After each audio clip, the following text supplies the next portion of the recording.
Ahanda Maktada, Yingvidiba Miam, Pumnamoko, Samram guys, Nadram now Oxer. Video si Mamang the Tagat Kiba, Confusing English, Part 1 Amadi Part 2, Aduli Makata Raka video ni, Asina Part 3, Tawadabu, Mamangi Part Singa, Antaki Part 3 Siga, Mari Antalinati, Magi Oiba, Tongan Bawari the Satan. Video asi Yingvidiba Singa, Yantanaba, Hana Wafam Sitinzaba. Mamangi Part 1 Amadi Part 2 Yingvidiba Singa, Yingvinaba Hana Haizen.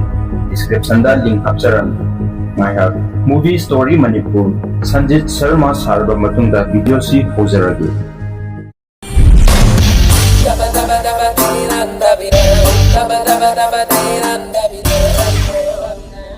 Aikoigi English coaching class asi nasi na ahanbanina sakmay hana khangnasi aigi minga Dr. Sotepa nawandagi hauraga mathang hairao aigi ming Doranjao aigi na Chiraitang aigi na Makok Hare masidi hauna English na taba lon amta sijna we yaroi aigi ozani na kaisu kaide oi oza speak in English. Yes sir.